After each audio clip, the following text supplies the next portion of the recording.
Meninas, vocês já pararam para pensar que a morte é a única certeza que a gente tem na vida, mas ainda assim a gente não consegue falar sobre ela? Pois é. O luto, muitas vezes, ele é vivido em silêncio. Mas a boa notícia, Lu, que hoje, neste episódio, ele vai ganhar voz. Você que está nos acompanhando, você tem mais um episódio do Pode Mulherar. Eu sou a Rafa. Eu sou a Kátia. E eu sou a Lu. E eu quero aproveitar para convidar você a seguir as nossas redes sociais, nosso Instagram, @Movimento Mulherar.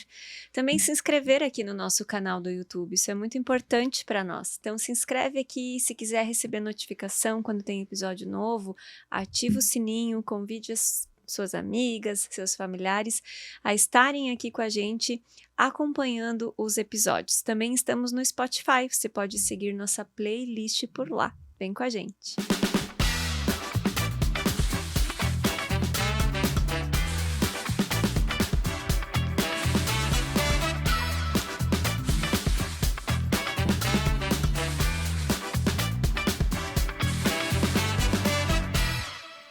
Muito bem, meninas, hoje a nossa convidada é alguém que traz com ela a escuta, a sensibilidade e a coragem de falar sobre algo que muitos evitam de falar. Eu vou ler porque o currículo é muito bonito e eu não, então vou ter que ler, né? Nossa conversa hoje é com Luciele Heck, psicóloga com 18 anos de formação e 14 anos de percurso e estudos psicanálise. Atua como psicoterapeuta com ênfase em luto, perdas e rompimento de vínculos. Ela é educadora do luto, certificada internacionalmente pela especialista David Kessler e pós-graduanda em Sociologia pela RNT, Rede Nacional de Tanologia. Natural de Concórdia, viveu na Inglaterra e na Itália experiências que ampliaram sua escuta sobre diferentes modos de viver e morrer. Acredita que falar sobre a morte também é uma forma de valorizar a vida. Seja muito bem-vinda, Lu, Biba, Luciele. Eu vou querer saber como é que a gente vai te chamar nesse episódio de hoje. Obrigada, gente. Então, pode me chamar de Lu. Mas eu tenho um apelido de infância, que é Biba, que me acompanha há muito tempo. Então, quem me conhece desde a tenra idade sabe que eu sou a Biba do Mamãe Coruja, ou a Lu, a Luciele. Muito bem, palmas para Lu, Biba, Luciele. Então, hoje a Lu, a Biba, está aqui para falar com a gente esse tema, que ele é um tema difícil de falar e principalmente, eu acho, de viver, né, Biba, no dia a dia. E eu quero começar com uma pergunta que é muito simples a pergunta, mas eu acho que no dia a dia ela é difícil de entender, de assimilar e de viver. Por que que a gente ainda tem tanta dificuldade de falar sobre a morte? Sim, principalmente porque a morte é o desconhecido. Ninguém sabe o que é a morte. Tanto que na tanatologia, que é o estudo da vida através da ótica da morte, o que a gente vê é que a morte é uma perda. Porque somente quem está vivo pode observar a morte. Então existem dois conceitos para a gente perceber a morte. Um deles é: o outro vai morrer. E o outro conceito, que é mais desconfortável, é: eu morrerei. Então eu acredito muito que a nossa dificuldade é a gente olhar para a nossa finitude. Porque como é você saber que um dia a tua vida vai acabar? Não sei, não. É estranho, né? É estranho. Pensar na finitude. Inclusive tem um filme que se chama A Minha Vida Sem Mim, que é uma mulher jovem que tem 2 filhas e ela, vou dar um spoiler. Por favor. Ela organiza toda a vida dela porque ela sabe que vai morrer. Inclusive ela organiza para o marido, que também é bem jovem, para ele conhecer uma outra mulher que vai ser uma substituta, digamos assim.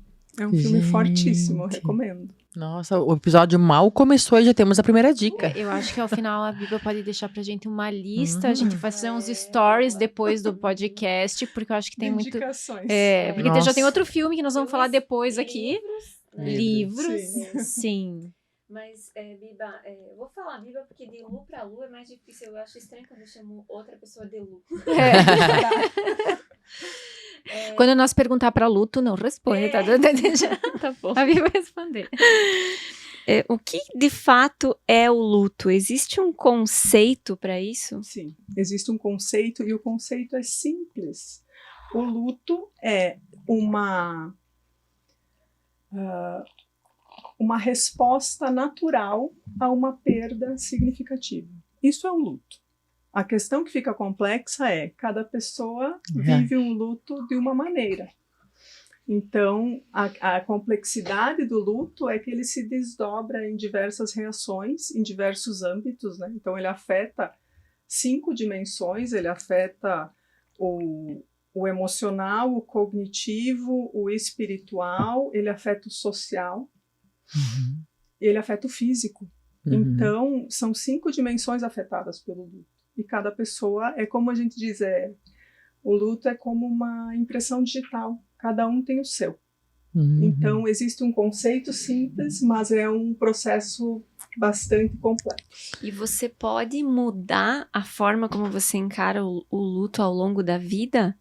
Por exemplo, às vezes a pessoa passou por uma perda que impactou demais ela, e ela viveu aquele luto de uma forma dolorosa, e depois as próximas perdas ela mudou a forma como ela encara aquilo, como ela vive aquele luto. Sim, porque ela vai angariando recurso interno para lidar, porque ela lembra como que eu fiz. Claro que às vezes os recursos que ela tinha naquele momento não funcionam no momento atual, mas ela vai se moldando e lembrando. Então, assim, uma das características do luto é quando você teve outras perdas e você soube elaborá-las, porque às vezes uma perda traz também a parte mais difícil, que é não saber elaborar. Então o luto pode se complicar. Mas lá no início, se você teve uma perda e você lidou bem com ela, a próxima perda possivelmente vai ser mais fácil. Né, a gente tem essas perguntas, mas geralmente a gente vai surgindo e vai saindo do roteiro, porque agora eu já tenho outra pergunta que não tá aqui, porque, né? Então, existe realmente essa questão de precisar viver o luto. A gente precisa viver um luto ou elaborar o luto necessariamente? Porque a questão é, um luto não vivido, quando você se fecha e não acessa aquele sentimento, aquela dor, possivelmente mais para frente isso vai vir à tona. Então tem gente que acha que tem gente que vive alguma forma, encontra uma forma de não presenciar a dor, não vivenciar a dor, não entrar em contato com essa dor e acredita que está bem. Mas lá na frente pode acontecer algo, um acontecimento da vida, que essa dor vai impactar e aí o processo fica mais difícil lá na frente. Entendi. Teoricamente, quanto mais você vivenciar, elaborar e se preparar para essa etapa da vida, que é após a perda, melhor você vai estar estruturado psiquicamente. Só mais uma, tá? E tem como a gente identificar se está conseguindo viver o luto da forma como deveria ser vivido? Na verdade, assim, a gente olha para quanto de prejuízo tu está tendo na vida. Tem gente que se paralisa frente a um luto, que não consegue mais fazer as atividades que fazia antes, viver a vida como vivia antes, fazer aquilo que é a sua rotina, não consegue mais retomar. Então é um prejuízo muito grande e a pessoa precisa de ajuda. Mas viver o luto, tem gente que não precisa de, por exemplo, procurar um terapeuta, procurar um psicólogo para vivenciar esse luto. A pessoa vai vivendo, vai elaborando, vai trabalhando, depende muito de pessoa para pessoa. Cada caso é um caso. Sim, exatamente. Vou também fugir do roteiro, porque o que é outra pergunta vindo da tua fala.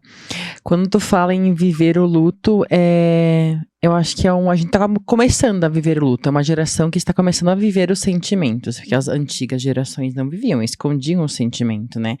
E porque muitas pessoas falam, você tem que ser forte, né? E às vezes você expressar o seu sentimento, você acaba não assumindo esse sentimento.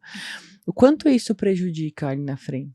Essa expressão, você tem que ser forte, ela é uma péssima expressão para alguém que está de luto. Tem várias frases assim que a gente diz que não deveriam ser utilizadas, que é melhor ficar em silêncio do que causar mais dano.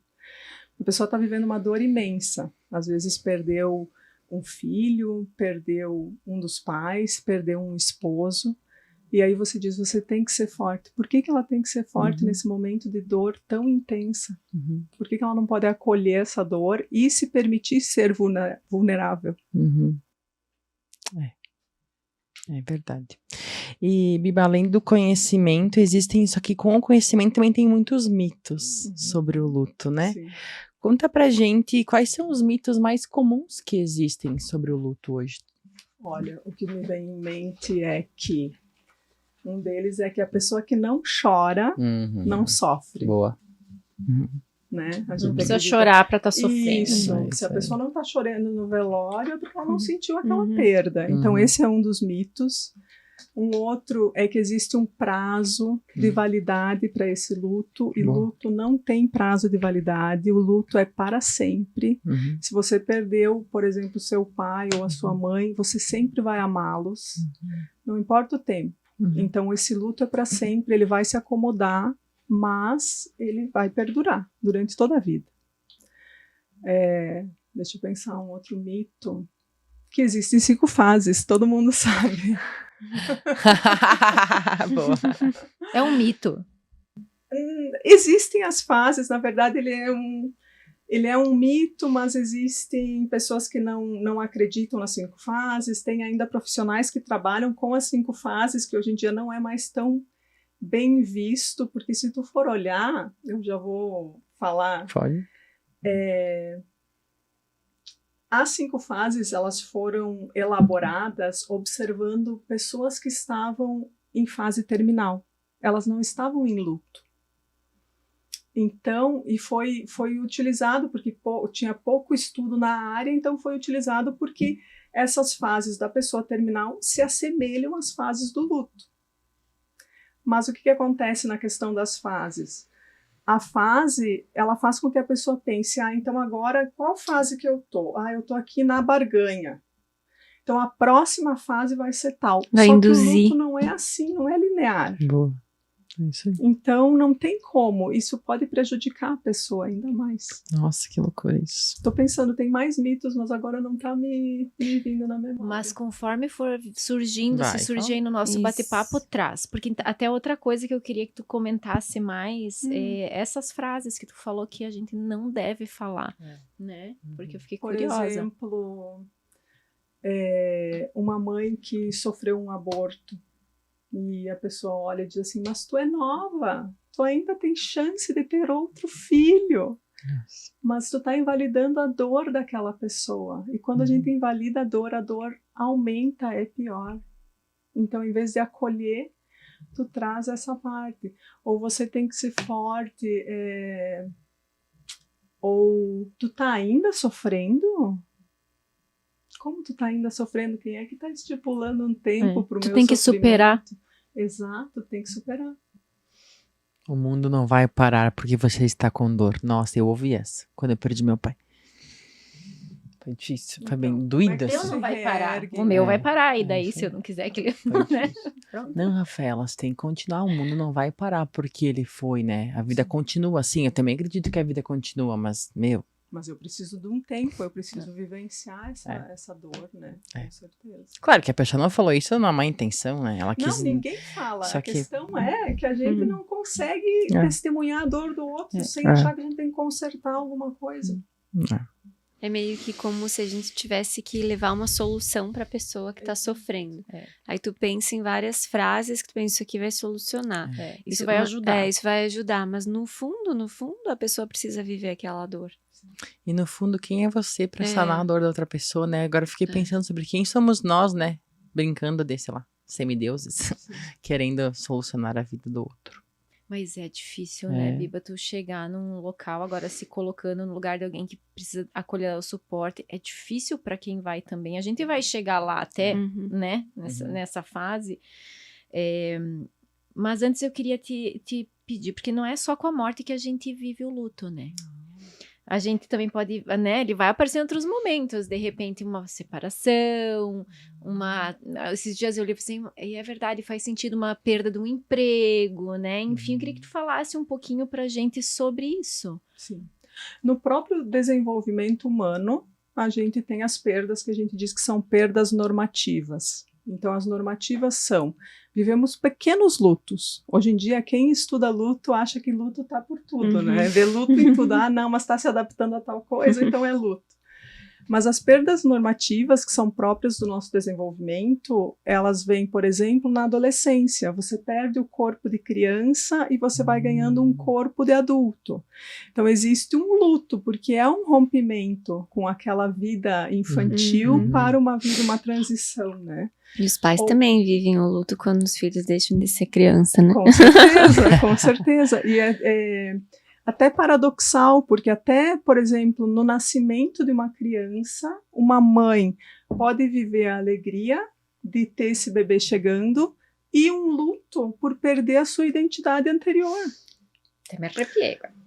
Assunto Entende? tenso. Perdeu o quê? Perdeu a sua liberdade, perdeu toda aquela autonomia que existia antes para viver em prol de um filho. Então, diversos tipos de luto. O luto pet, né, que eu estava conversando com a Lana.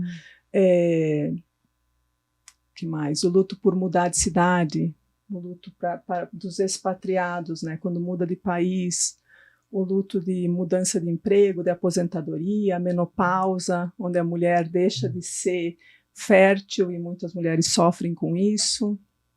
São vários, assim, no ciclo de vida existem vários. É verdade. Bom, já falamos sobre as fases, então, do luto, que realmente elas, né, não... Eu ia perguntar se elas existem ou não existem, então você já respondeu um pouco sobre isso, né?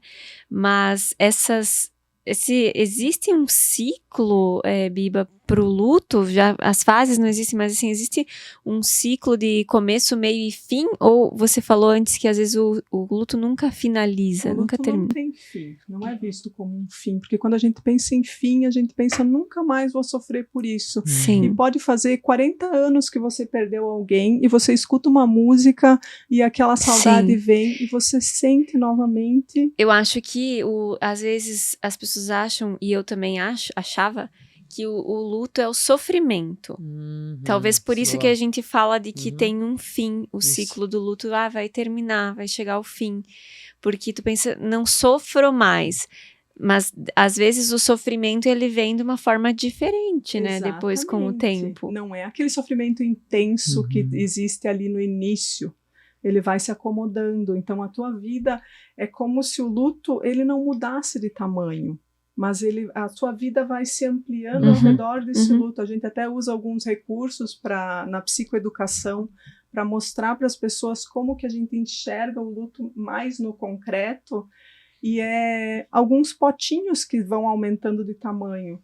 E aí você coloca uma bolinha, um novelo de lã, uma coisa assim, no primeiro potinho menorzinho, e aquele luto, naquele momento intenso da perda, ele quase toma toda a tua vida.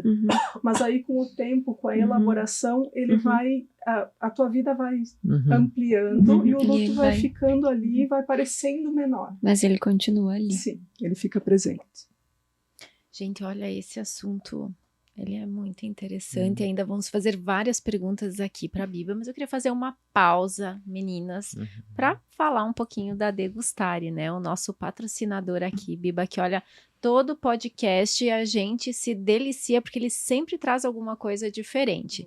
Então já teve pães, já teve massa, já teve risoto e hoje, meninas, ele trouxe pizza. E delícia. Pizza doce. Ai, pode amo. entrar, Delícia. Thaís, não precisa se esconder muito não. Thaís, pode aparecer. Tá Thaís. aparecer. Olha só, essa pizza, gente, de nozes caramelizadas. Meu Deus. Meu Deus, deu água na boca. Nozes caramelizadas, chocolate branco e cappuccino. Uau. Então, olha só. Tá irresistível de olhar. Eu tenho certeza que vai estar irresistível de comer. Então, olha só. Isso aí, Lu, mostra aí. Uma delícia. Vamos pedir para a produção aqui ajudar a gente só com os talheres para a gente conseguir servir. Nós vamos seguindo o nosso bate-papo enquanto a gente vai, Biba, aí apreciando essa pizza. E fica aqui né, o nosso agradecimento ao Deoclésio, que sempre prepara tudo com muito carinho aqui pra gente e pra você que está aí em casa. Não deixe de ir conferir todo esse carinho do Deoclésio, que oferece almoço, que oferece a pizza, que tem pães, ele tem uma variedade hambúrgueres de que produtos, são maravilhosos. hambúrgueres que são maravilhosos. Deoclésio é aquela famosa frase, 1001 utilidades. É isso aí.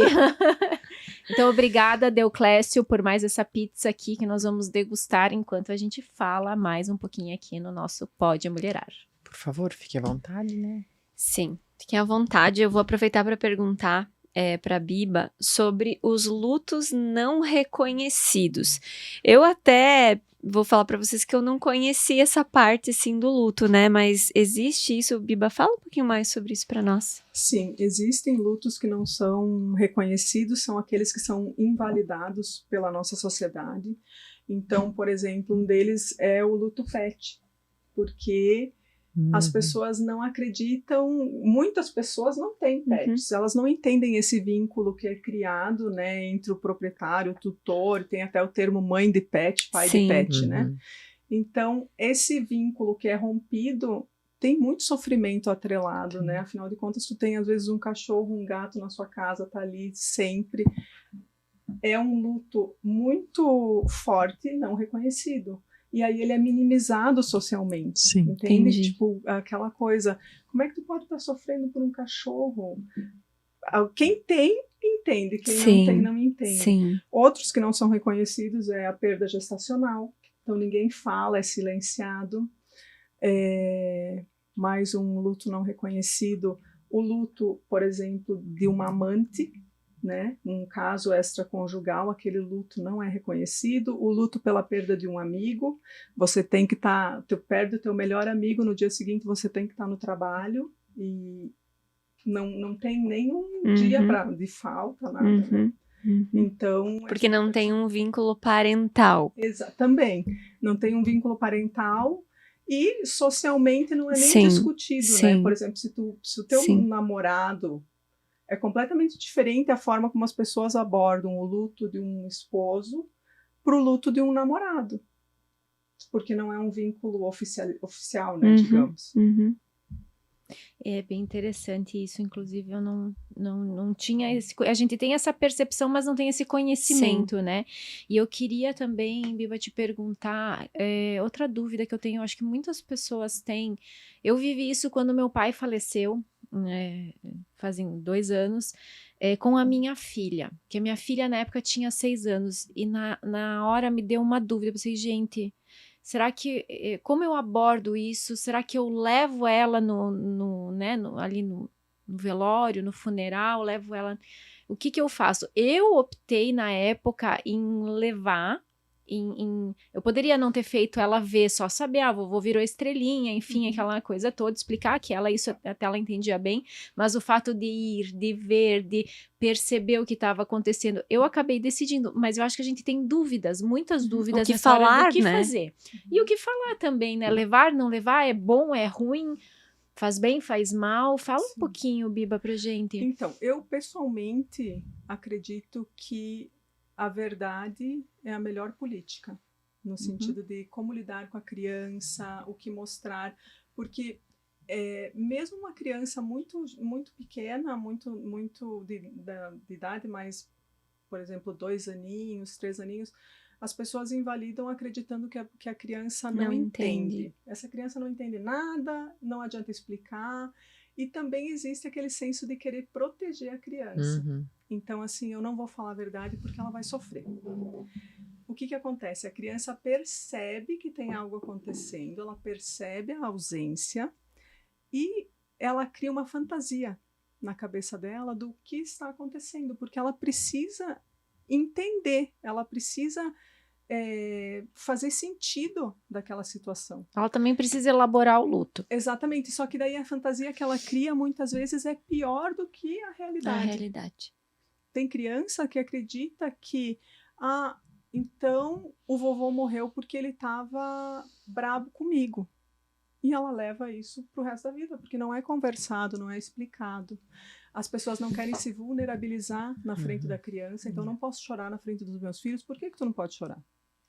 Por que tu não pode dizer que tu sente saudade, que tu tá triste, né? Então, assim, essa coisa de se manter forte por conta das crianças é bem difícil. Muitos pais procuram orientação, porque em se tratando de criança, a gente também precisa entender em que fase do desenvolvimento cognitivo ela tá. Tem criança que não entende que a morte é irreversível. Até os 6, 7 anos, a morte, pode até falar de morte, ela até vai entender alguma coisa, mas ela não vê como algo irreversível. Ela ainda acredita que é como uma viagem. Uma hora o vovô volta. Olha só. Então tem Até tudo os isso. 7. Então, assim, adequar o estágio cognitivo da criança para saber como explicar. Uma outra questão é que a pessoa que traz essa informação, essa explicação para a criança, seja alguém que tem um vínculo forte com a criança, que consegue sentar, esteja vinculada e transmita a informação, explique.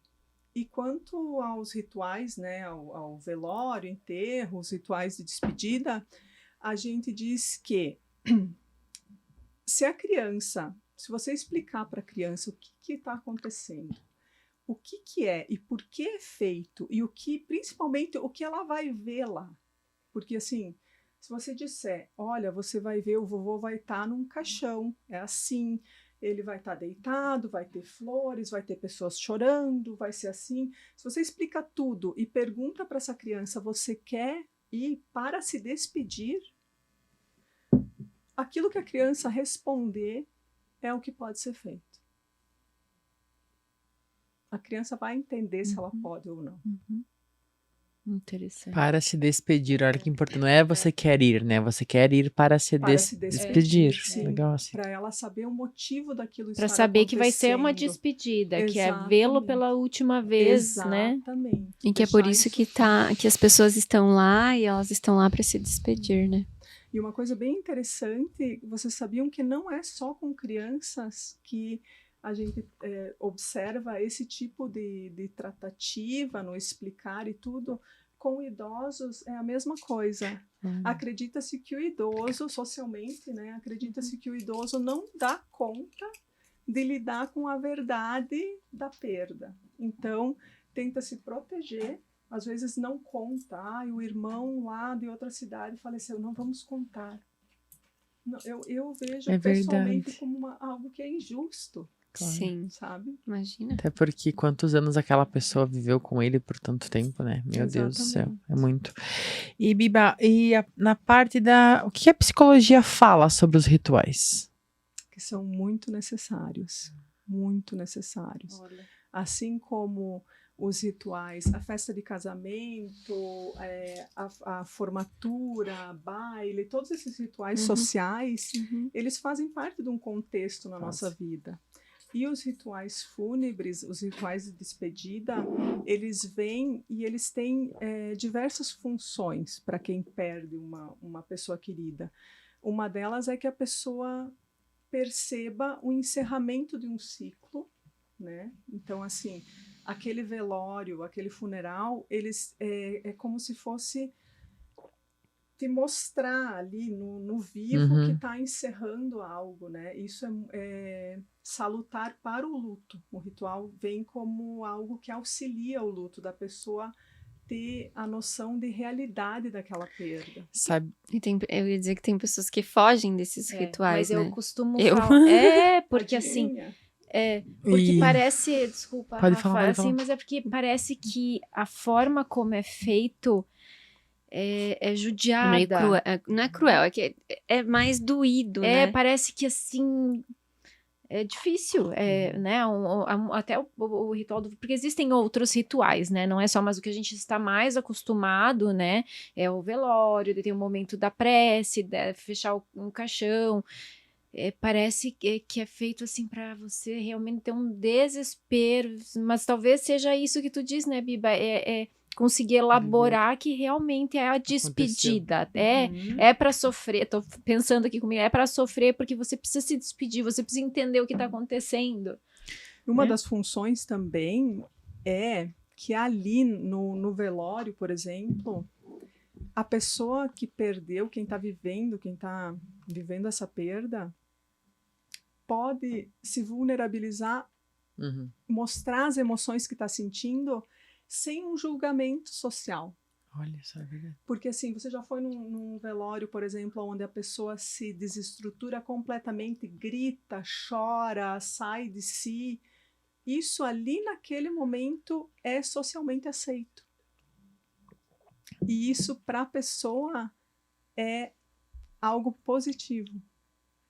Muitas das pessoas que estão no velório contidas ali, segurando para não chorar, para não expor, elas têm mais dificuldade no luto do que a pessoa que está ali assim se arregaçando e gritando e mostrando mesmo as suas emoções. E a gente pensa, nossa, essa que está demonstrando vai sofrer mais, vai ter um luto mais difícil porque ela está sofrendo mais. E, na verdade, às vezes ela elabora mais rápido.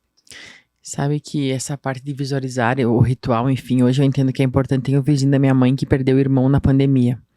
E o velório na pandemia foi feito de caixão fechado.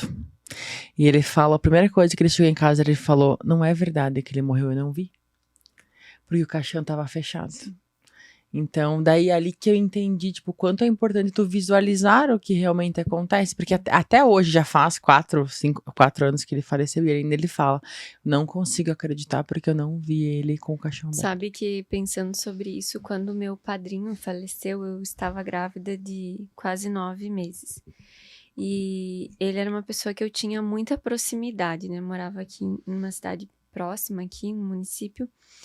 E eu nunca me imaginei, assim, perdendo ele. E aí, como eu estava bem próxima de ter a Carol, as pessoas do luto não podem ir. E ele era uma pessoa muito querida naquele município. E eu sabia que iriam ter milhares de homenagens e músicas e coral e não sei o quê. E eu comecei a visualizar aquilo, começou a me dar um negócio. Eu pensei, meu Deus, essa criança vai nascer, sabe? E aí eu decidi não ir. E eu nunca consegui ir no cemitério. Porque pra mim, parece que ele ainda tá lá na casa dele. E eu acho que eu conto pra mim que no fundo ele tá. Porque eu não fui no velório, eu não fui no cemitério. E eu acho às vezes que foi não sei se foi uma forma, claro, eu entendi na época que as pessoas não queriam que eu fosse pra não me emocionar tanto. Mas eu também quis fugir disso, sabe? Eu concordei, porque eu poderia ter dito, não, eu quero ir, vai dar tudo certo. Mas eu achei bem bom, inclusive, quando me falaram, mas não é porque eu não queria me despedir dele. Era porque eu queria, talvez, achar que esse momento nem fosse existir. Se proteger de alguma forma, né? E tem uma outra questão ainda, falando dos rituais de despedida, que é além de você encerrar um ciclo, além de você poder se despedir, quem não se despede, naquele momento pode não sentir, mas pode, num futuro muito próximo, sentir uma culpa muito grande por não ter se despedido. Então, isso pode vir à tona também, que é sentir culpa por não ter participado, ido até lá, se despedido da forma como você acredita que aquela pessoa merecia, porque é uma forma de honrar aquele vínculo, né?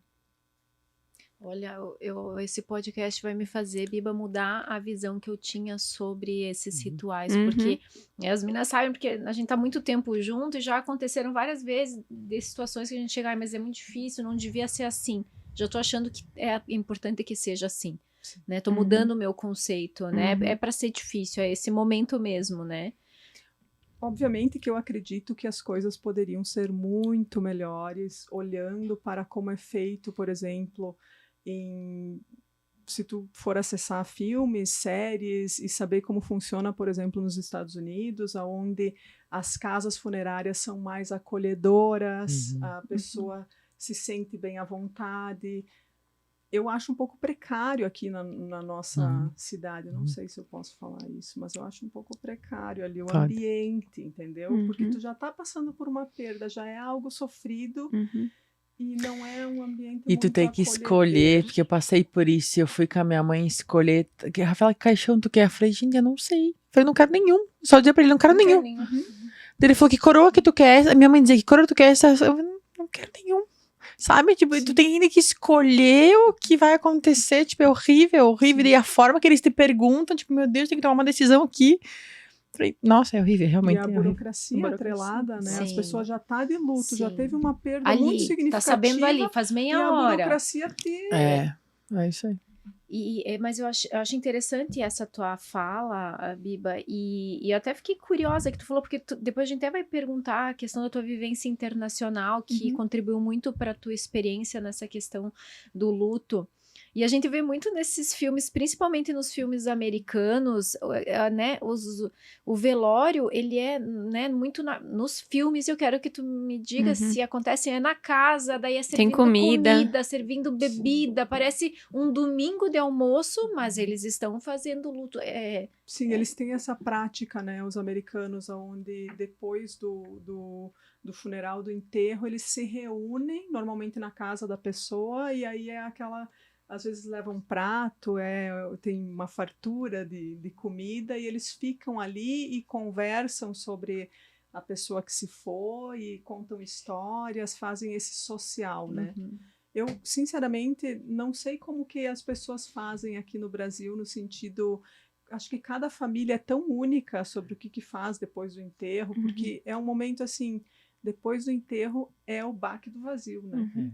E eu acho que essa parte onde eles fazem, de se reunir em casa, de ter pessoas de fora, dá um alívio para esse vazio que vai chegar, né? Uma hora, quando você volta para a rotina, é onde o luto fica mais pesado, né?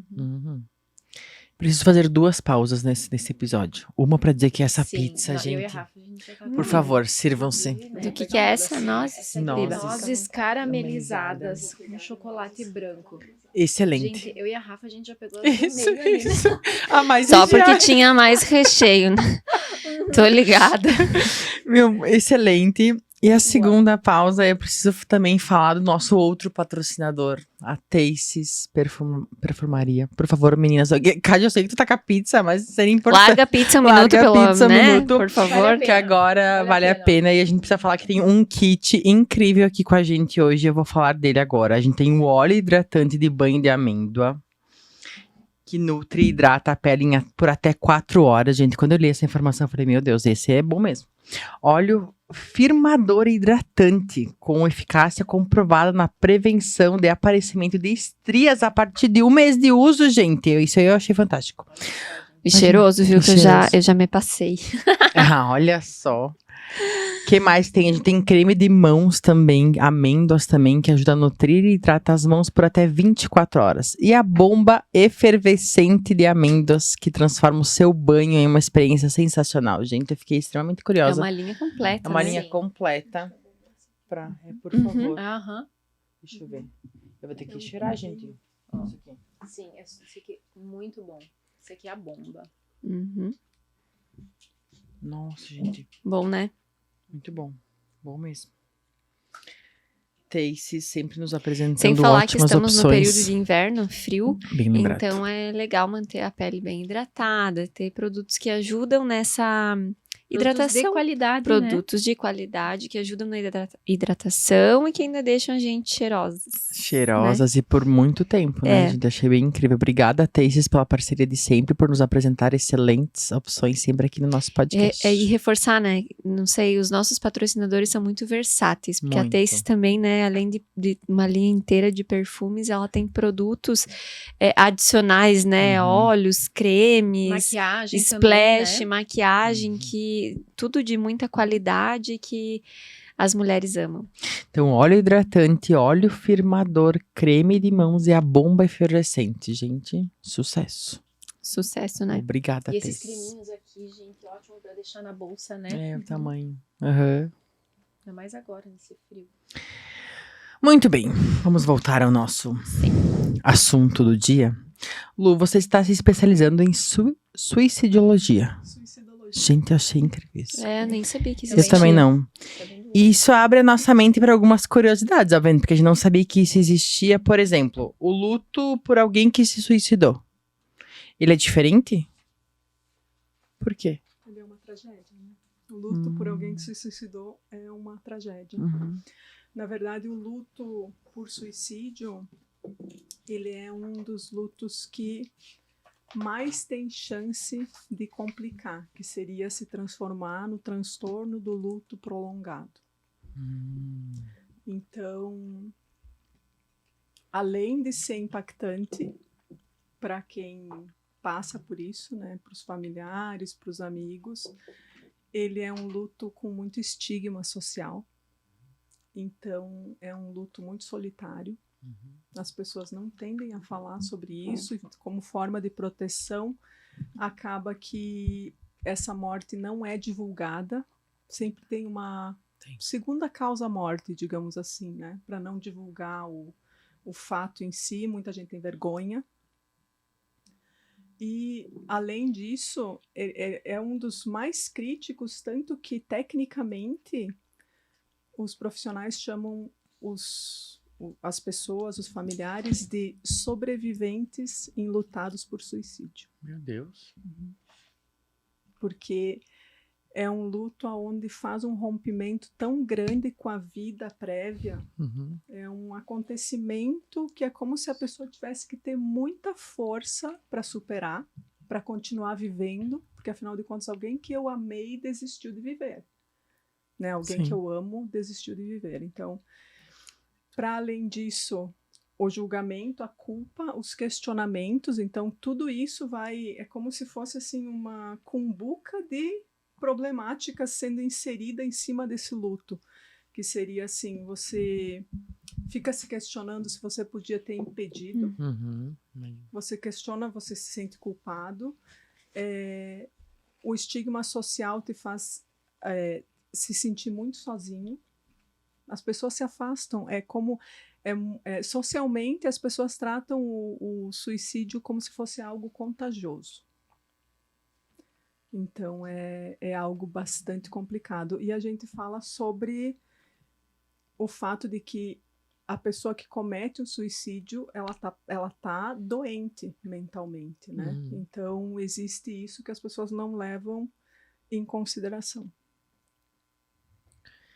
Mas essa tua especialização, ela faz para trabalhar com a família ou para pessoas que já tentaram para suicídio, então, as duas casos? Para todos os casos. Na verdade, é para fazer a prevenção. Então, a pessoa que está tendo ideação suicida, que começa a perceber que chegou num estágio da vida onde o sofrimento é tão grande que ela pensa na morte como um subterfúgio. É também para a prevenção com os familiares, né? Porque às vezes a pessoa não quer buscar ajuda, mas aí os familiares buscam para saber como lidar com isso. É para fazer, então, a prevenção, a intervenção, que seria lidar com os familiares, caso tenha sido um suicídio efetivo, mas também lidar com aquela pessoa que fez a tentativa e a tentativa não deu certo, digamos assim. Sim. E a pós-venção, que é lidar com os familiares após o acontecido. Muito bem. Quanta coisa que a gente nem imagina, né?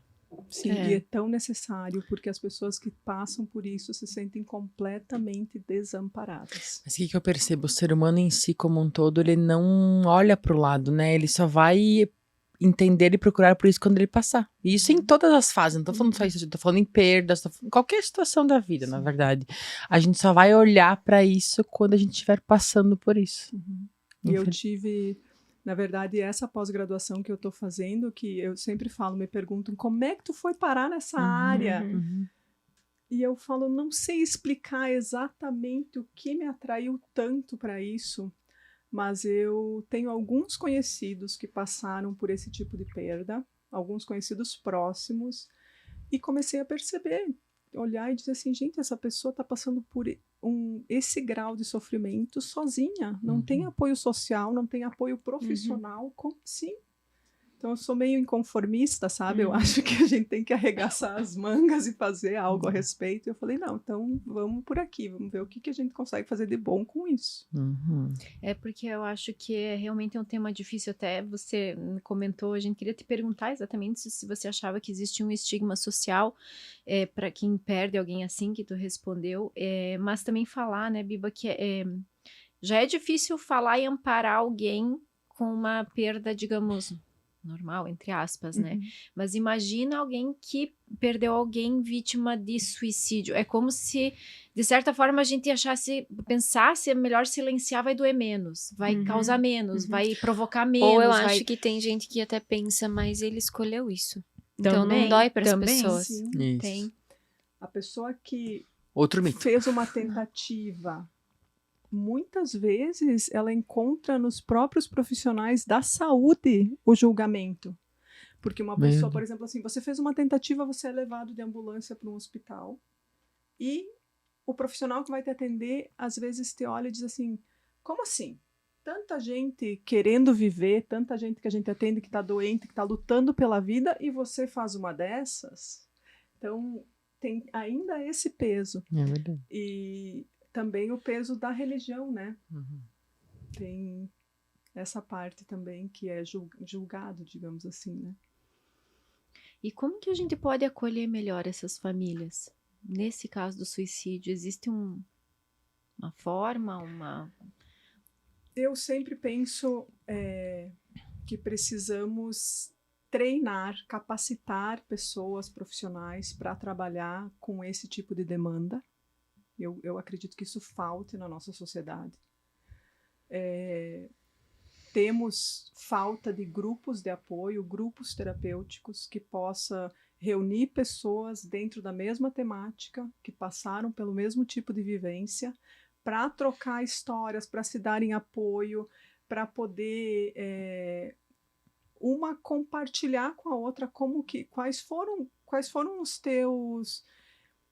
teus recursos para dar conta dessa dor tão profunda. Então, eu acredito muito nisso, acredito que como sociedade precisamos nos mover nessa direção. É passos de formiguinha mesmo, porque temos pouco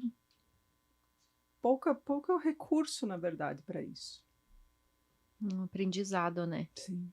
Assim como a gente sempre fala aqui dos temas que a gente traz para o podcast, precisam sentar com outras e ouvir e falar e trocar experiências, né? Sobre maternidade, sobre qualquer coisa. Eu acho que esse é um caso que é a mesma coisa, né? Com toda certeza. E, inclusive, quando a gente pensou em te convidar para vir, a gente falou, poxa, é um tema que ninguém fala e que às vezes esse episódio também vai ser uma ferramenta das pessoas ouvirem um pouco mais, entenderem, terem a coragem de ouvirem, assim, perguntas que às vezes elas não têm coragem de perguntar, né? E a gente tá trazendo essa temática. Eu acho que precisa se falar mais sobre isso. Uma forma de suporte até, né? Acabam sem saber para onde ir para buscar ajuda, né? E essa parte do suicídio que você falou, eu acho que é muito isso, assim, se esconde muito, né? Tanto quando já aconteceu, quando foram as tentativas, não se fala, existem muitos tabus, julgamentos, culpas, e por isso não se fala, né? E eu acho que é o contrário, a gente tem que trazer esses temas para a mesa. Quantas vezes a gente tá conversando com alguém, isso já passei numa vida, não foi uma, duas, três, foi mais, né? Tu tá conversando com a pessoa, aí diz assim, fulano, mas ele se matou. Fala baixinho, né? Já vem como se fosse, né? E realmente é trágico, né? É trágico, é uma tragédia. Um suicídio é uma tragédia, realmente. Mas, e eu penso muito nisso, nessa questão de aonde buscar suporte. Porque para você dar conta do luto de um suicídio...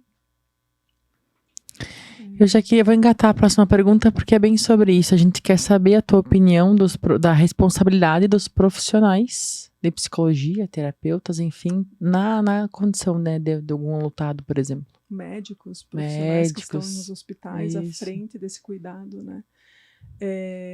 É isso que eu falo, precisamos capacitar esses profissionais para saber como acolher a dor do outro, sem o julgamento, sem colocar mais peso do que aquela pessoa já está vivendo, né? Existe muita crença de que a pessoa que comete suicídio, ela demonstra ou que tem algum indício de que isso vai acontecer. E sim, pode ter indícios, pode ter, mas às vezes não. Às vezes é o contrário. A gente sabe de casos que tu pensa, nossa, mas aquela pessoa estava sempre tão feliz, estava sempre sorrindo, sempre, né, não parecia ter nenhum problema. Exato. Tanto que até há pouco tempo teve um psicólogo famoso que dava mentorias e tudo, 150 mil seguidores no Instagram, com um programa para ajudar, o nome era até Consultório do Futuro. E o caso dele veio à tona, assim, dentro do mundo da psicologia, porque todo mundo se chocou. O cara famoso e bem-sucedido, e fez 3 lives de abertura da próxima turma da mentoria dele, e na terça, quarta e quinta, na sexta de manhã, uma nota de pesar, que eu quando vi, eu pensei, nossa, não se brinca com isso. Na verdade, era verdade. A esposa encontrou ele dentro de casa. Meu Deus. E aí, aquele recorte que você vê na rede social, no Instagram, da pessoa muito feliz, muito articulada, cheia de seguidor, e tu diz, então, não tinha indício nenhum, e isso pode acontecer também. Até porque acontece com muita gente famosa, né? Tem fama, tem dinheiro, tem todas as facilidades, né? Tudo que muitas vezes as pessoas almejam, essas pessoas têm e acaba acontecendo isso, né? E a gente não consegue observar o sofrimento no externo. Né? É isso aí. Nossa, é punk. E tem um filme que não sei se a gente comentou já, mas enfim, que é O Quarto ao Lado. Eu queria que tu falasse um pouco mais sobre ele, porque eu já fiquei com vontade de assistir. Ele ajuda a refletir sobre essas interrupções planejadas da vida? Na verdade, ele aborda um tema bem... Como seria a palavra? Sensível, que é a eutanásia. Que é até onde a pessoa pode optar pelo próprio fim. Né? Então, dando spoiler... Que seria uma interrupção planejada, né? Exatamente. Mas aí toca-se no assunto de uma pessoa, por exemplo, que está passando por uma doença terminal, que sabe que não tem mais condições de ter uma qualidade de vida. Até que ponto essa pessoa tem que passar por isso, chegar até aonde, sabendo que aquilo vai se encerrar. Então, esse é o tema principal do filme, é bastante tenso, mas aí a gente pega países como, por exemplo, na Suíça, que o suicídio assistido existe e enfim, se você acredita que a sua vida está no final, você pode, tendo as condições financeiras, optar por isso. Então é uma questão a ser trabalhada, a ser olhada, né? Porque a gente vive numa sociedade onde a distanásia, que a gente tem a eutanásia e a distanásia é aquela vontade de fazer a vida perpetuar a qualquer custo. Então, a pessoa que está internada e a gente faz qualquer coisa para que essa vida siga, mesmo sem qualidade, às vezes entubada, às vezes sem consciência. Então, assim, até que ponto, né, faz a gente se questionar isso? É um tema para lá de polêmico, né? E esse filme proporciona essa reflexão. Esse filme nos traz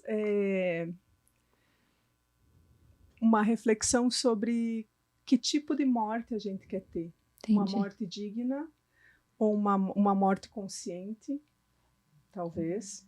Porque até ia trazer para vocês, tinha esquecido de comentar, assim, existe uma profissão fora do nosso país que se chama doula da morte. Aqui a gente conhece o quê? A doula. A doula que vai ajudar um nascimento, né? A doula do parto. Nos Estados Unidos, Austrália, Inglaterra, existe a doula da morte, que é uma pessoa que faz exatamente a mesma função que a doula do nascimento.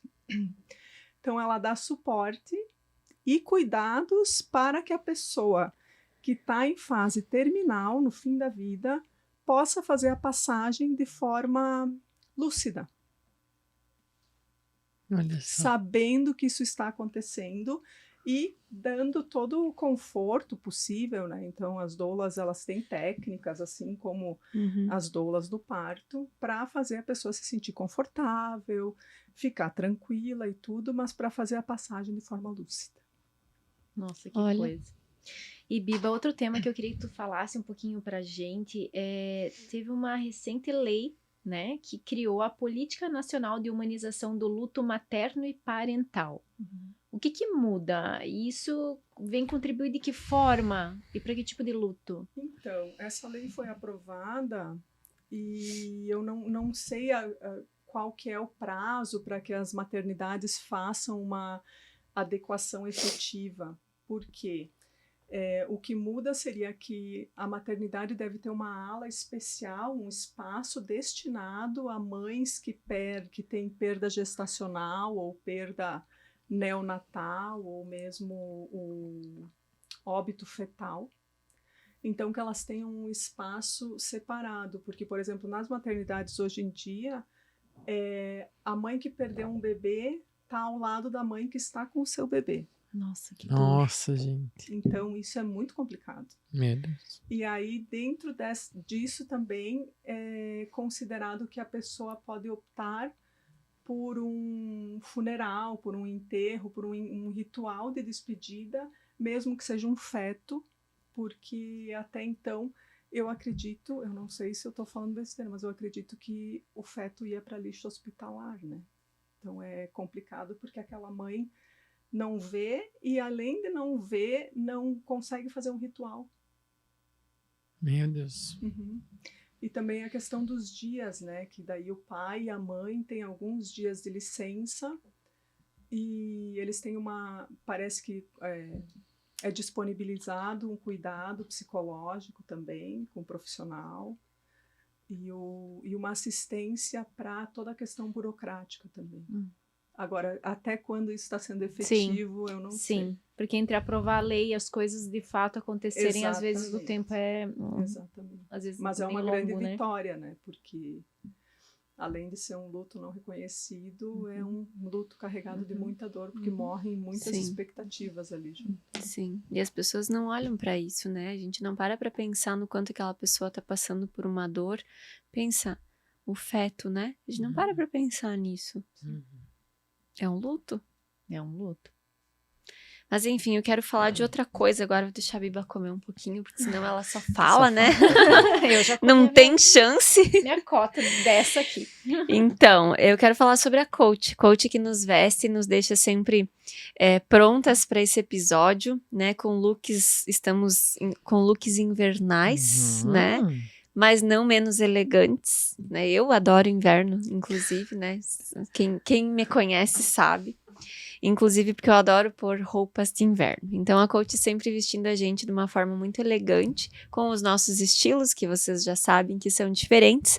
Mas eu quero deixar essa dica para você, mulher, né? Que busca, às vezes, um estilo diferente ou não quer perder o seu estilo próprio, né? Procure a coach. A Coach Concórdia tem roupas de ótima qualidade, tem looks para todos os gostos e as meninas sempre nos atendem muito bem. Então, obrigada, coach, por nos deixar sempre elegantes para o nosso podcast. Isso aí. Sabe que eu sempre achei que eu não sabia me arrumar no inverno, né? Porque todo mundo falava, porque no inverno a gente fica mais elegante. Eu falei, eu não consigo ser elegante, é porque eu não conhecia a coach, entendeu? Isso aí, olha ali, ó.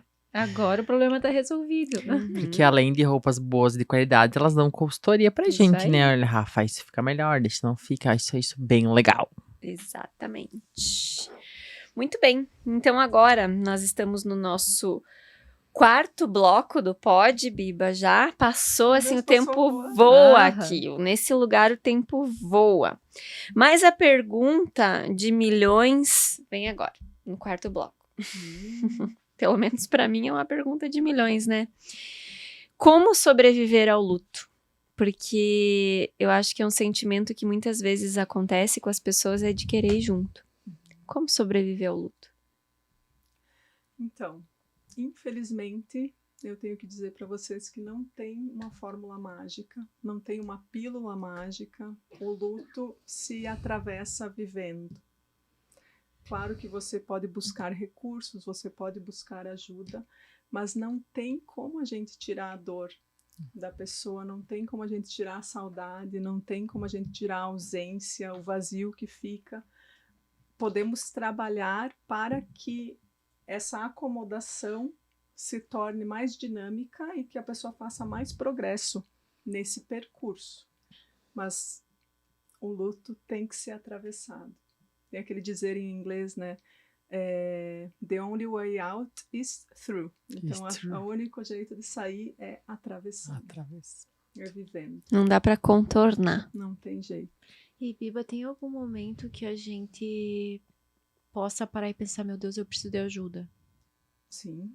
Porque existem pessoas, existem profissionais como você, inclusive, que podem ajudar nesse processo. Como talvez se reconhecer nesse momento? Como saber qual é a hora de procurar ajuda? Quando você começa a perceber prejuízo na tua vida, no teu dia a dia. Então, quando você paralisa, quando você sente que aquela dor é intensa demais e por tempo muito prolongado, quando você começa a perceber. Então, assim, existem critérios para a gente saber o que é o luto, o que é uma depressão. Muitos sintomas podem ser muito semelhantes. Você perdeu o interesse pela vida, você querer se isolar socialmente, não quer mais fazer as atividades que você fazia antes. Às vezes pode vir como uma dificuldade alimentar, ou não consigo mais dormir. Então, assim, todos esses sofrimentos que podem vir em conjunto, inclusive, você vai observando a tua qualidade de vida. E a partir daí, por exemplo, se você buscar um psicólogo especializado em luto, ele vai fazer uma avaliação clínica do teu quadro para poder ver quais as técnicas que podem ser usadas para te ajudar. Eu acho que fica aí a dica, né? Pessoal, você que está nos assistindo, se conhece alguém também, né, Biba, que tá vivendo esse momento, né, porque às vezes a gente não sabe, pode parecer às vezes até ignorância, não, mas eu posso procurar um psicólogo que vai me trilhar, obviamente ele não vai tirar aquela dor de dentro de mim, mas ele vai me ajudar a achar recursos para passar por isso, né, de uma forma saudável. Com certeza, existem várias técnicas que são usadas dentro do consultório e a escuta em si, a pessoa tem um espaço para falar, para contar a história. O próprio criar uma narrativa, por exemplo, a pessoa que perdeu alguém que ama e ela constrói uma narrativa sobre a história de vida dela e como foi essa perda e como que ela sobreviveu a essa perda e ela reconta isso quantas vezes for necessário. Essa própria escuta do psicólogo já é algo curativo para essa pessoa que está em luto. Já vai aliviar. Eu sempre imagino um balão muito cheio, sabe aquele balão de festinha de criança que você enche e ele está assim completamente túrgido, tenso, e você vai abrindo a boca um pouquinho e deixando um pouquinho de ar sair, ele vai se esvaziando e aquilo tira a pressão. É como se a gente estivesse tirando a pressão da pessoa que está passando pelo luto. Interessante. E muitas vezes também a gente percebe quando vive um luto que as pessoas ao nosso redor, colegas, familiares, amigos, têm dificuldade em falar com a gente sobre isso, né? E às vezes pode ser pelo medo de machucar ainda mais, por não saber como fazer, indo ao encontro dessa percepção. Biba, você acha que o luto, ele é... Duas perguntas em uma, tá? Aqui. A primeira, você acha que o luto, ele é silenciado socialmente? Falando de todos os tipos agora. E também, por que é tão difícil, às vezes, a gente oferecer esse consolo, ou ser talvez essa ajuda para quem está passando por isso? Vou começar pela segunda pergunta. É muito desconfortável para o ser humano observar a dor do outro e se perceber impotente. Eu não tenho o que eu possa fazer ou o que eu possa falar que vai tirar a tua dor. Então aí surgem muitas daquelas frases que a gente estava falando que acabam invalidando a dor, passando por cima como um trator, assim, não estou nem pensando na consequência disso e vou falar para tentar ajudar. Então, essa tentativa de ajuda, de minimizar a dor do outro, que na verdade é pior do que não falar nada, estar em silêncio, fazer companhia para aquela pessoa. As pessoas me perguntam como que a gente pode ajudar um enlutado. Melhor coisa para ajudar um enlutado, gente, as tarefas práticas do dia a dia. Vai no mercado, faz uma comprinha, faz uma comida para aquela pessoa. Esteja presente, sabe? Se coloca ali em silêncio, apenas na companhia mesmo. Porque essas tarefas, ir ao banco, pagar uma conta, isso tudo pode ser muito pesado para a pessoa desempenhar naquele momento. Outra coisa que eu penso, né? Às vezes a pessoa do teu lado tá passando por uma dor tão grande, tu não sabe se tu se aquieta e meio que entra na dor também, ou se tu tenta animar a pessoa. E aí, às vezes, tu fica o que eu faço? Vou tentar erguer ela ou vou tentar chorar junto? Às vezes o tiro acaba saindo pela culatra, porque às vezes o erguer a pessoa vai gastar uma energia que ela não tem naquele momento. O luto acaba consumindo bastante, a pessoa se sente exausta, né?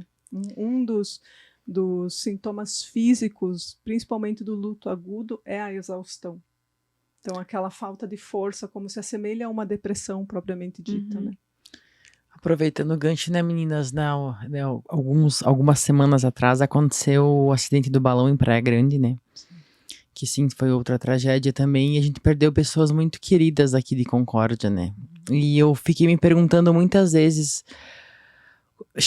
como que a gente chega na família? A gente chega, o que a gente diz? A gente se afasta, porque eu estou vivendo este momento. Eu não sei o que dizer para a pessoa, porque eu primeiro acho que eu não tenho coragem, e eu acho que não sei, porque eu não sei se eu queria não sei se eu fosse eles, eu queria que alguém chegasse em mim e dizer, eu não quero falar com ninguém, sabe? Então, qual seria a postura correta neste caso específico? Acredito que pensar em qual abertura tu tem para se aproximar, às vezes se você é uma pessoa muito próxima dessa família, que frequenta a casa, você tem essa liberdade de se aproximar e perguntar, assim, simples, eu tô aqui, o que eu posso fazer por você? O que te ajuda?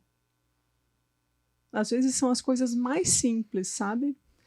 Sei lá, uma pessoa perde alguém, na dinâmica familiar aquela pessoa era quem ia ao mercado.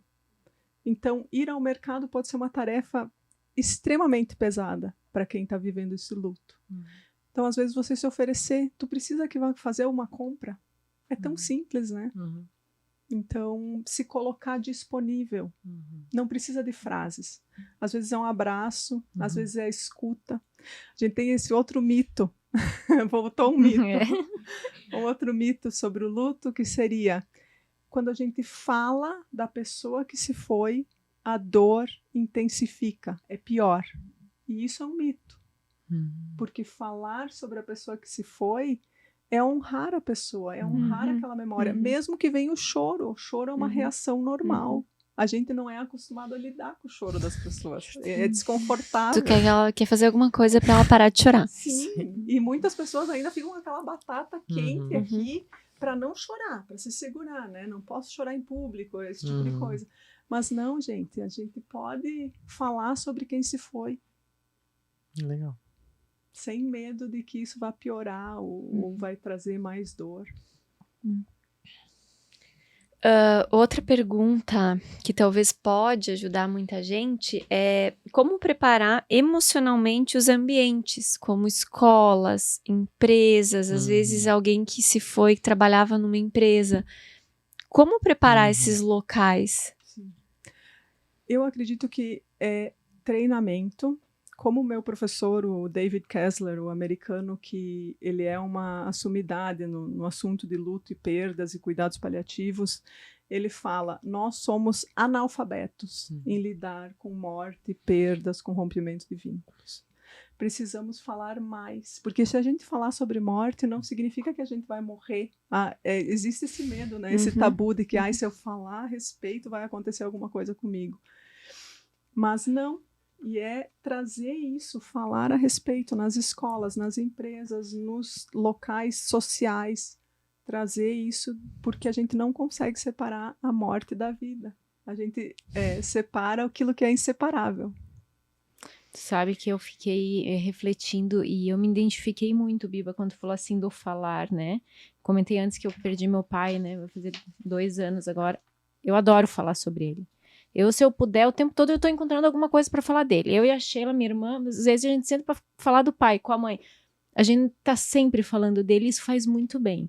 Faz muito bem, sabe? Então me reconheci bastante nessa... Ele se mantém presente. Exato, né? exato.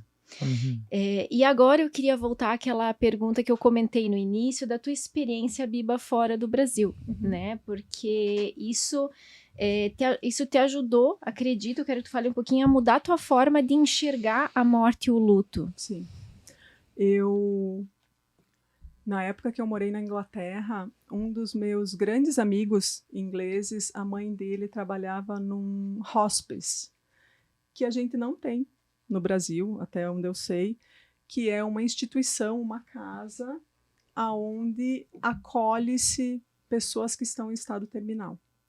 Então, por exemplo, assim, a pessoa aqui no Brasil fica no hospital, que não é um ambiente acolhedor para os familiares, para eles entrarem e saírem, não se faz nada muito social, pensando nessa perda e tudo, enquanto num hospice, e esse, particularmente nesse que ela trabalhava, era um infantil, ainda por cima. Então, crianças que estavam em estado terminal, com menos de 6 meses de expectativa de vida.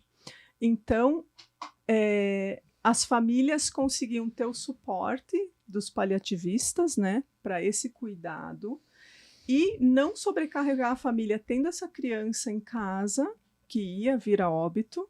Ela estava num ambiente que era uma casa, não um hospital, então fora do ambiente hospitalar é tudo mais leve, e onde a família podia transitar livremente. Então a criança estava como se fosse internada nessa casa, mas a família não tinha horário para visita, poderia ficar ali, e ali eram dados todos os cuidados. Então essa foi o primeiro aprendizado que eu tive, foi o contato, né? O nome era Helen House e a mãe desse meu amigo era Helen, só por coincidência. Mas foi a primeira coisa que me chamou bastante atenção, porque eu pensei, nossa, eu nunca tinha ouvido falar de um lugar assim, e realmente é muito comum, tanto nos Estados Unidos quanto na Inglaterra, Nova Zelândia, Austrália, todos os países, né, os anglofônicos, eles têm esses locais onde uma pessoa que está em estado de terminalidade pode ser acolhida e cuidada, enfim, e fazer a passagem ali, não no hospital, enfim. E na Itália, eu conheci um senhor de 83 anos, que era amigo do pai do meu filho, e ele era um artista plástico que viajava muito, ele não tinha uma residência fixa, então ele viajava para casa de amigos, era meio hippie, enfim. Ele ia, no inverno italiano, ele ia para a Índia e ficava lá no calorzinho, e depois ele voltava para a Itália quando estava verão na Itália. E ele fez todo o trâmite e fez uma apresentação das suas obras no Instituto Budista, que eu fazia voluntariado, e pediu para o meu ex para ele escrever uma carta de recomendação. Ele precisava de 2 cartas de amigos próximos para ir para a Suíça para o seu encerramento. Olha. Nossa. Então eu conheci uma pessoa e me despedi de uma pessoa que optou pela sua própria eutanásia. Nossa. Sim. Então isso foi experiência, bastante impactante, assim, tipo, escrever a carta, conversar com essa pessoa que tinha optado por isso, que tinha chegado e dito, olha, a minha vida eu vivi, e agora deu. Como é que pode, né? Só tinha visto em filmes. Pessoal, Então, existe na vida real. existe na vida real. Gente, estamos chegando ao fim do nosso episódio. Olha, mais de 1 hora já, quase 1h30 já de muito papo, Nossa, de muito aprendizado. Mais tempo falando, né? Mas, Biba, eu queria que tu deixasse uma mensagem para quem tá vivendo o luto, né? Ou para alguém que possa encaminhar para essa pessoa que tá vivendo o luto. O que ela pode fazer nesse momento? Qual seria a melhor prática? O que tu falaria para ela? O que eu falaria como um recado para alguém que está vivendo um luto? Que a pessoa possa entender que existem pessoas que estão disponíveis para ajudar, que ela não precisa caminhar sozinha por esse percurso, que ela pode buscar apoio, inclusive profissional, e que até uma pessoa me perguntou isso essa semana: tu acredita que é possível ser feliz depois de uma perda? E eu tive que responder: se eu não acreditasse, eu não faria o trabalho que eu faço. Eu acredito sim que a gente pode ser feliz mesmo tendo perdido alguém muito significativo nas nossas vidas. Que bonito. E Biba, antes da gente encerrar, nós temos um momento aqui, né, tradicional, que é o momento o perrengue. Agora vem o perrengue. Essa é a surpresa do episódio. Agora é pra ficar nervosa. Brincadeira, eu vou deixar a Biba apavorada já. Como que vai funcionar? Eu vou falar uma frase e ao final dessa frase você vai falar a palavra ou a continuidade da frase que aparecer na tua cabeça, tá? Primeira coisa que vier. O que fizer sentido, né? O que vir no coração, o que vir no instinto, o que vir na alma. Você tá pronto? Manda. A dor que mais escuto em silêncio nos atendimentos é? A saudade. O que mais dificulta o luto é? Querer ser forte. Se eu pudesse gritar algo sobre a morte ao mundo, eu diria? Faz parte. Morrer também é? Renascer. E perder alguém é? Uma tragédia. A vida fica mais leve quando? Quando eu me permito sentir. Toda perda carrega em si um convite para? Se olhar. Muito bem. Arrasou! Dispensa palavras, uma salva de palmas, que eu me emocionei. Ainda bem que não sou eu que vou fazer os encerramentos, gurias, é com você. Passo a bola, né? Mas eu quero agradecer, Biba, você, por você ter aceitado o nosso convite de estar aqui, falar sobre esse tema, que é um tema que a gente quase não fala.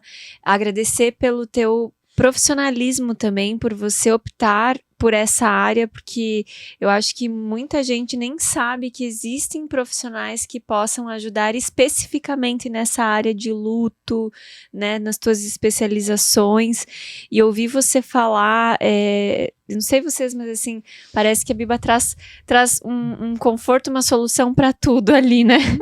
Então, você passou um pouco isso para nós, acredito que para quem esteja assistindo também, te agradecer teu tempo, tua disponibilidade e o carinho que você teve, né, e aceitar esse convite aqui de estar com a gente. E eu quero agradecer também o convite, a possibilidade de conhecer vocês pessoalmente e essa oportunidade para trazer o meu trabalho, um pouquinho do meu trabalho para cá. Agradeço muito, meninas. Adoro o trabalho de vocês, admiro demais. Obrigada. Obrigada. E obrigada a você que esteve conosco aqui em mais um episódio do Pode Mulherar. Não esquece de seguir nosso Instagram, se inscrever no nosso canal do YouTube, seguir nossa playlist e manda esse episódio para uma amiga que eu tenho certeza que vai tocar o coração dela também. Até mais. Tchau.